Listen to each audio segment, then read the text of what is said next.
Alrighty, rockers.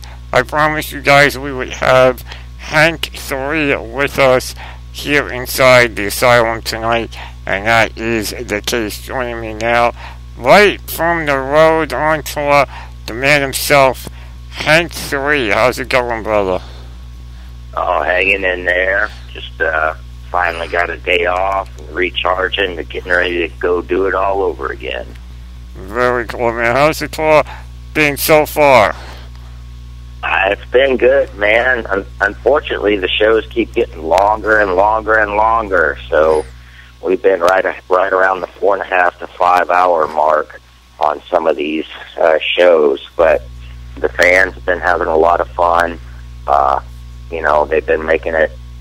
Out of every show, it's felt like Friday night except for one show so far. So the fans are out there rocking hard for us, and we do appreciate it.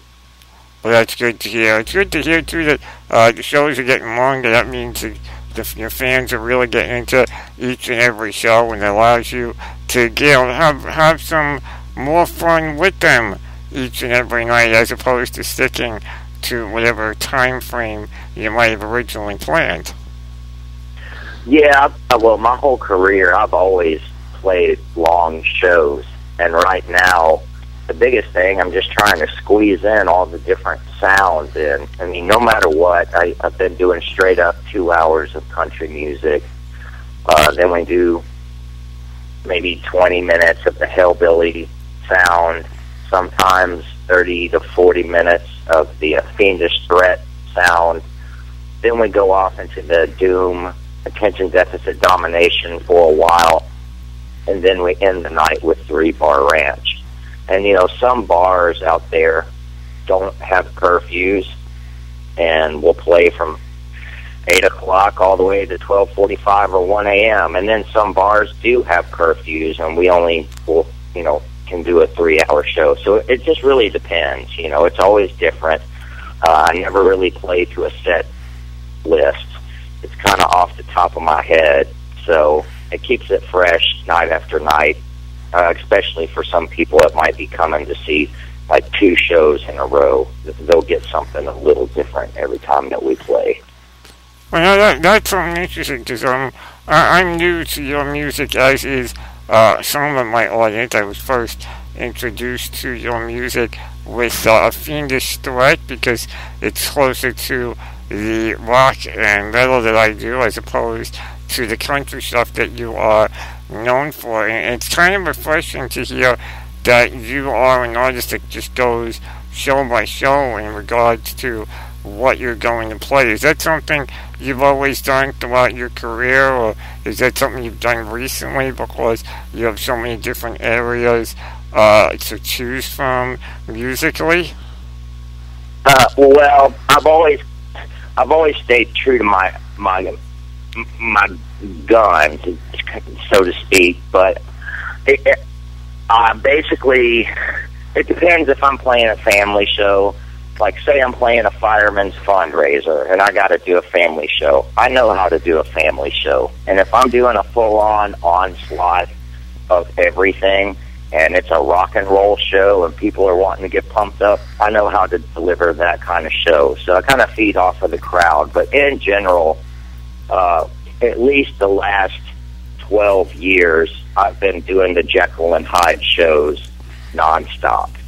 I mean, it's always, I pay respects to the country roots first, and then I go off and do my other thing. And I'll let people know, some people might not get what I'm going to do, and it might be time for some of y'all to go home, and this next set is for the few. So, most people's attention spans nowadays are 30 minutes, and to hold a mosh pit or a crowd for 4 hours, that is what it is, man. Not everybody gets it, but not everyone out there is also, we're one of the few bands out there on the road that's doing this right now. So we take pride in it. Well, you definitely should take pride in it. Anybody that goes out there and does a 4-hour set, I mean, that's all respect for me, man. I know many of the bands I followed over the years, I'm lucky if I get a 2-hour set. and, and I'm lucky if I hear something other than a hit here and there, especially with the way the industry is going and everyone's doing these double headliners and all that. The days of tours and shows like you're doing are definitely becoming far and few in between. Now, you recently put out 2 albums and 1 hit. Your country album, Brothers of the 4x4 and A Fiendish Threat. One Country and A Fiendish Threat is, of course, more on the, I call it more of a punk rock country vibe to it.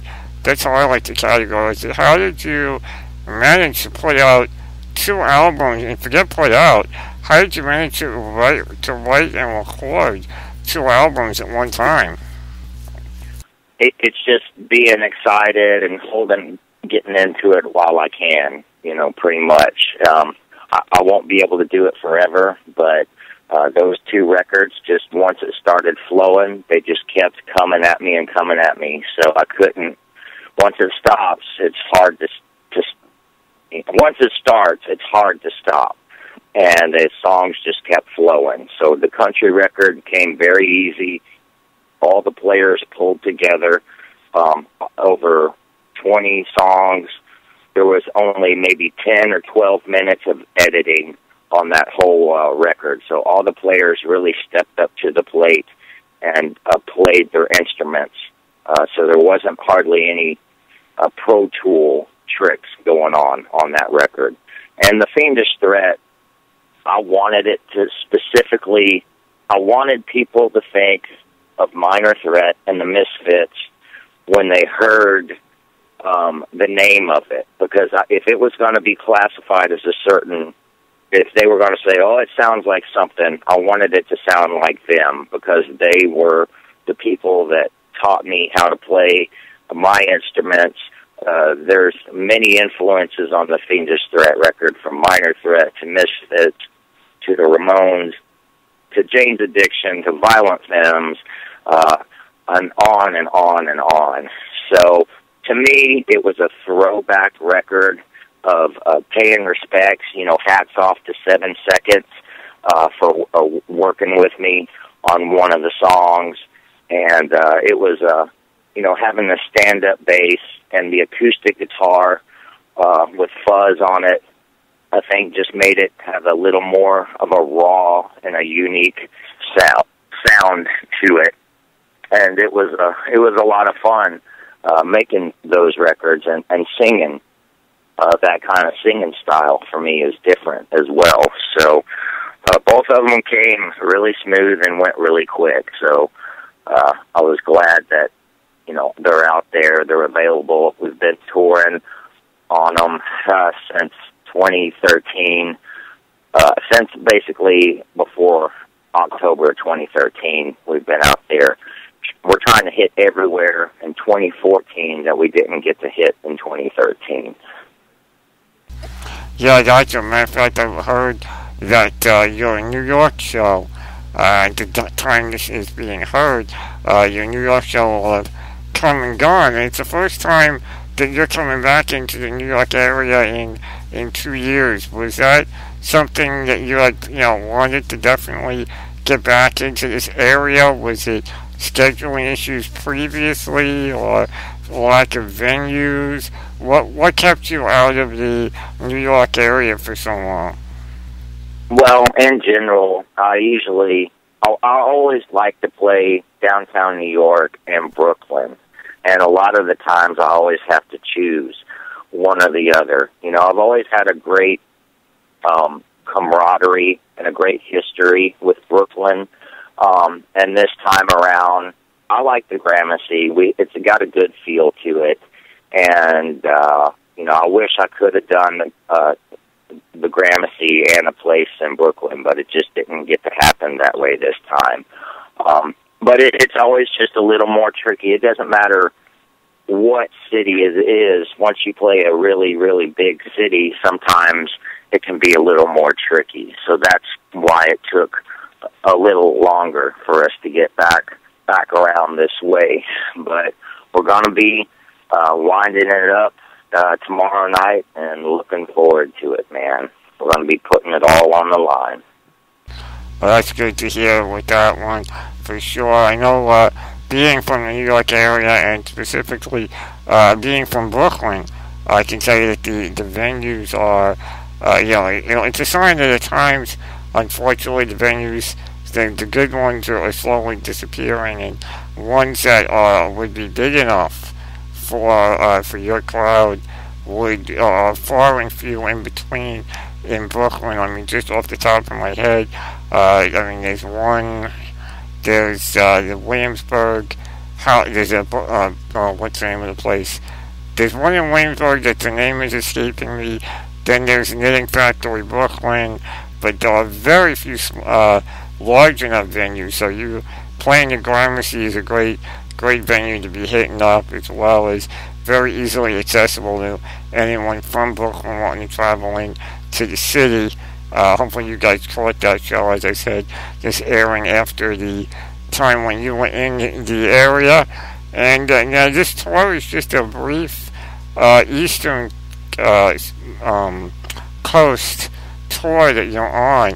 What's the plan when you're done? You're going to do a mid-country and then a western coast, or are you looking to get back into the studio and do some more writing? Yeah, no, I got a ways to go. My goal is to break even pretty much on the records, and I'll be out there touring all the Midwest and like down in New Orleans, down in Florida. So there's quite a few areas that we haven't got to play. I haven't got to hit Colorado or Utah, so it's basically a month on, 3 weeks off, hopefully for the rest of the year is the goal. Now, you find it better to work that way, to do, a month of solid back-to-back balls to the wall shows and then take that time off, as opposed to doing like a 2 or 3 month run and then taking the time off? Is it just the way you prefer to do things? Well, my voice just won't let me, especially, you got to consider every show that I do is like 10 shows to most normal bands. So when you look at, and you got to look at consider the fact I'm also a grip, I'm a roadie, I'm setting up the stage, I'm unloading the trailer at 1. We load in the venues at 1 o'clock in the day, and usually we're loading out of the venues at 1 to 2 a.m. at night. So physically, mentally, my voice can only handle 3.5 weeks, and my body can only handle 3.5 weeks. And then I have to go home and put it back together. If I stayed out for 3 months, it's for the 4-hour shows, it's literally impossible, and the fans wouldn't be getting their money's worth on the ticket. I gotta commend you on that one. There's so many artists that are more involved in just getting that quick buck, and here you are. You've been around. You've got your following, and people know who you are, and here you are still doing it. Like from square one, doing it, all by yourself with your own guys, and not hiring out. Is that your way of just trying to keeping it real and keeping it true to the love of the music, as opposed to falling into the business trap of the industry? Yeah, there's a lot of strange stuff and a lot of different styles of music that's happening, especially in country music. There's a lot of pop going on, and for someone like me, there's a lot of hope. I've always had a very loyal fan base. After a 4-hour show, I always hop down off the stage and will say hello to whoever wants to say hello, and that respect and camaraderie has, over the years, has created a very loyal fan base to us, and a lot of appreciation for what we do, man. And most people that really do their homework on me and on the shows know that we're doing everything that we can to keep it real. We offer a lot of different sounds, a lot of different moods throughout the show, and we're always giving it 150%. Well, that's always good to hear. You don't hear that enough, unfortunately, with the way the industry is today. Everything now is about buying your meet and greet package to meet the band, or waiting in a 2 hour or 3 hour line at a one-off appearance on a day off for some of the big names that are going out there. So I give you credit big time for doing what you're doing. You're doing it the old school way and getting out there and connecting with your fans. And I tell you what, there are not many out there doing what you're doing. And I mean, no wonder you have such a loyal fan base.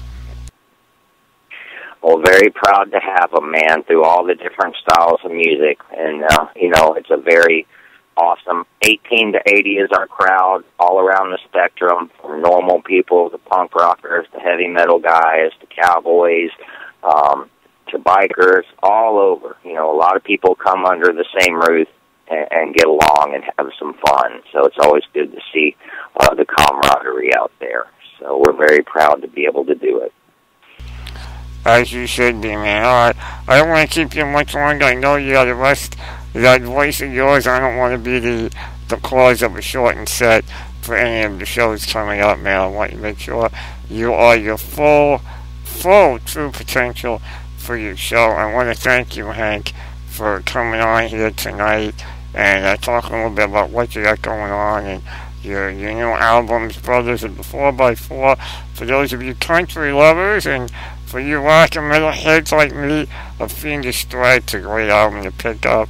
I've been listening to it for a while now, and I gotta say, Hank, you've definitely got a new fan in me in regards to the punk rock and metal sound with A Fiendish Threat.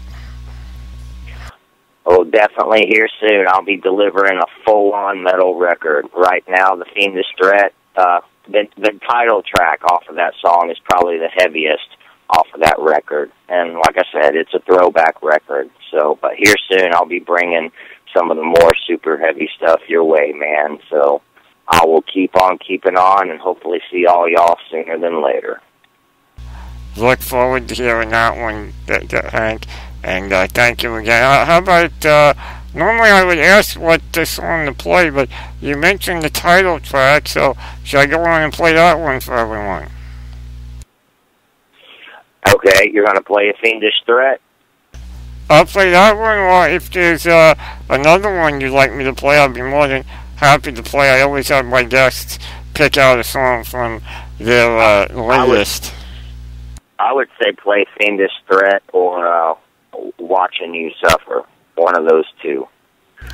You know what? I'll go better than that. I'll play both of them back to back. I don't do it very often, but since we got two, I'll give you both of them right now. As we say thank you again to Hank 3 for joining us here inside the Asylum here tonight. A rare double hit from our guest. The title track, A Fiendish Threat, and Watching You Suffer from Hank 3 right now inside the Asylum. Stay tuned for more.